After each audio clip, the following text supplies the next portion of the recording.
নমস্কার, শুভ সকাল। আমি এসেছি সুজাতা রান্নাঘর থেকে। আজকের আমি বানাবো ঢেঁড়স। এই ঢেঁড়স মিষ্টি কুমড়া দিয়ে আর এই চিংড়ি মাছ দিয়ে লেবু রস দিয়ে টক রান্না করব। আপনারা সঙ্গে থাকুন, দেখতে থাকুন। এই যে চিংড়ি মাছগুলো, একে বলে গলদা চিংড়ি। এই যে ডিম হয়ে গেছে চিংড়ি মাছগুলো, দাঁড়া, এই যে কত বড় দাঁড়া। এই যে ডিমওয়ালা এই চিংড়ি, এটা দিয়ে টক রান্না করব। আপনারা সঙ্গে থাকুন, দেখুন কেমন টক বানাই। প্রথমে মাছগুলো আমি কেটে নেব।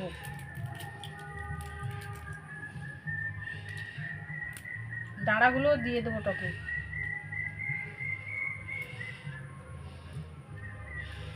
প্রত্যেকটা চিংড়ির এই যে ডিম হয়ে গেছে কত সুন্দর। এই চিংড়ি মাছ দিয়ে টক রান্না করলে টকটা খুব সুন্দর লাগে খেতে। একটা ট্যাংরা মাছও ছিল, ওইটাও দিয়ে দিচ্ছি। এবার আমি কুমড়ো আর ঢেঁড়স কাটবো। প্রথমে ঢেঁড়সটা জলে ধুয়ে নেবো ভালো করে।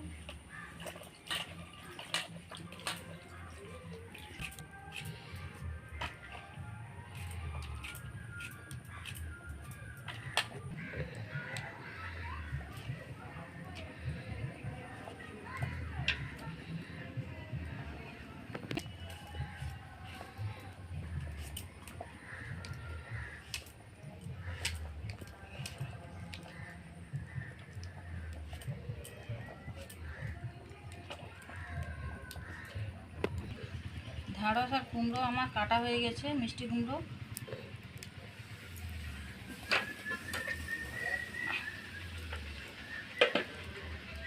টকে আমি দেব কয়েকটা কাঁচা লঙ্কা, সাদা সর্ষে, লেবুর রস আর লবণ হলুদ পরিমাণ মতন।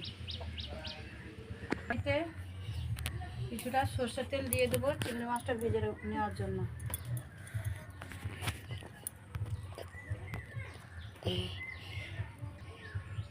মাছটা ভেজে নেওয়ার জন্য 1 চামচ হলুদ দিলাম, অল্প খানিকটা লবণ দিলাম,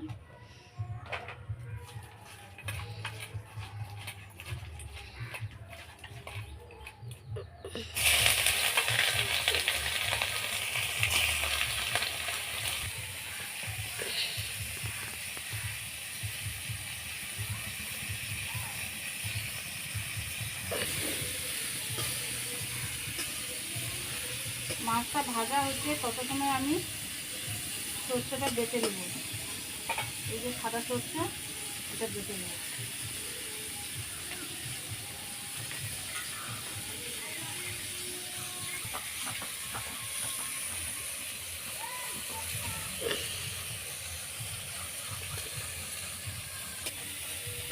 আমি নামিয়ে নেব চিংড়ি মাছ দিয়ে। একই কড়াইতে সর্ষের তেল দিয়ে দেবো।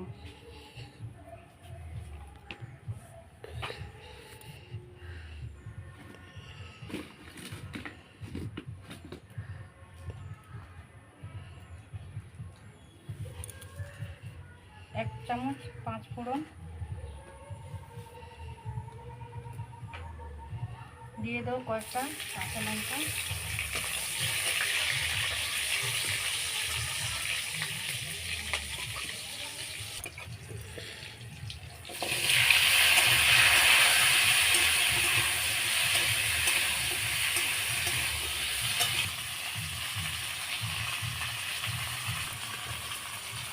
এক চামচ হলুদ গুঁড়ো, 1.5 চামচ, মোট 1.5 চামচ হলুদ গুঁড়ো লাগছে। দিয়ে দেবো পরিমাণ মতো লবণ।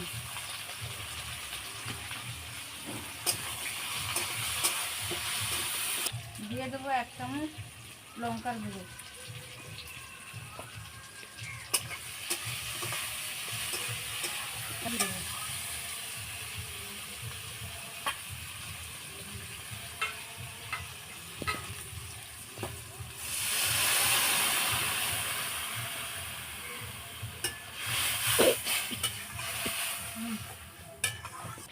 সবজিটা আমার সিদ্ধ হয়ে গেছে, এবার মাছগুলো আমি দিয়ে দেবো।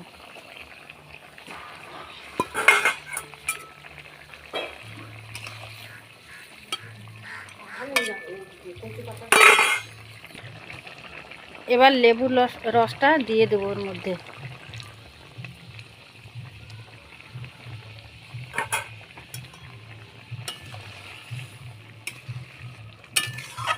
লেবু রসটা দেওয়ার সাথে সাথে টকের কালারটা কত সুন্দর হয়েছে।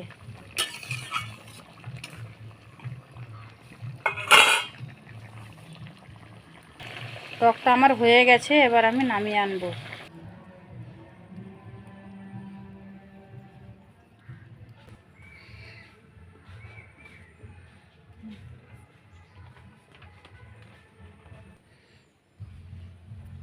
দেখা হচ্ছে পরের ভিডিওতে। এরকম চিংড়ি মাছ, মিষ্টি কুমড়ো আর ঢেঁড়স দিয়ে আপনারা বাড়িতে লেবু রস দিয়ে টক রান্না করে খাবেন। ভালো লাগলে লাইক করবেন, শেয়ার করবেন। সবাই সুস্থ থাকবেন, ভালো থাকবেন।